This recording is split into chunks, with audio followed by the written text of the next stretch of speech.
Estamos en pelota al piso, día de alto trajín.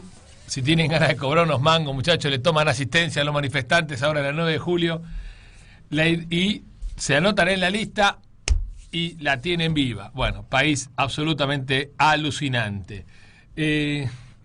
Dos temitas. La idea de pelota al piso es inicialmente, siempre fue, parar la pelota, reflexionar. Yo pensaba en Riquelme, en Pablito Aimar, los tipos que levantan la cabeza, Verón, para la pelota, levanta la cabeza, cambia de frente y empieza la jugada de vuelta.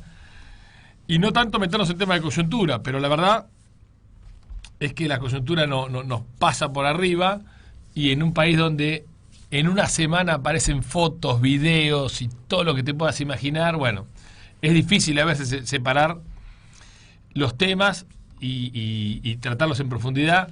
Voy a tocar un temita solo de estos coyunturales. Pueden ser menores, pero no son menores.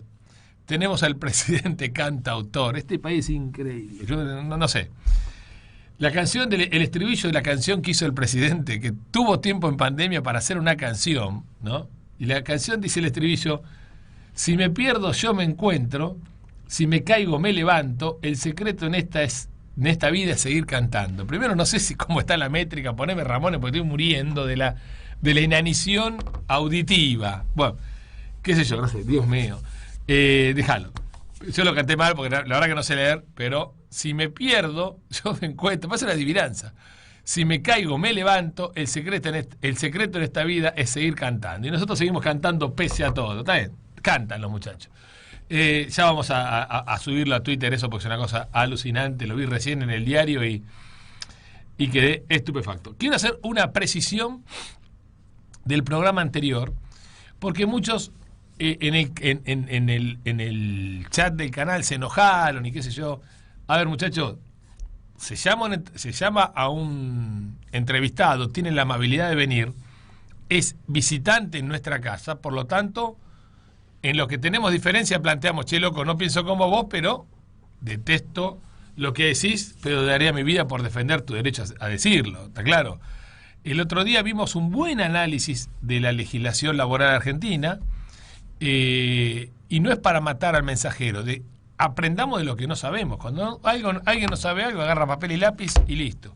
Independientemente de tu derecho a la indignación, que todos lo tenemos en todos los temas, de los temas que ignoramos y de los que sabemos, uno se puede indignar, puede protestar, lo que vos quieras, pero siempre hay que respetar al que habla más, no, aunque sepa y aunque no sepa. Está claro, no más, aunque si sabe más, no, aunque no sepa. Y eso es lo que hicimos con nuestro entrevistado, que lo vamos a volver a convocar porque la ley laboral, para cambiarla hay que conocerla, ¿ok? Si no, estamos complicados. Si no la conocemos y no sabemos de dónde viene y qué significa cada uno de los artículos, no vamos a poder cambiar absolutamente nada. ¿Tenemos al entrevistado? No tenemos. Pará. Ahora, la vida es así. Ok. Listo. Hoy vamos a tocar dos temas que no tienen nada que ver uno con el otro. Uno es, bueno, la consecuencia que está trayendo esta... Vamos a arrancar de cero, absolutamente, con alguien que sabe mucho, que tengo el enorme placer de compartir la lista. Yo este programa no lo uso en términos proselitistas, pero saben que voy tercer candidato a diputado con el amigo Ricardo López Murphy. Y en la lista está Eugenia Talerico, que está en línea, ¿no? Estamos en... Hola, Eugenia. ¿Eugenia? A ver, espera que desmuteamos a Eugenia. Bueno, la cuestión es... ya nos vamos a comunicar.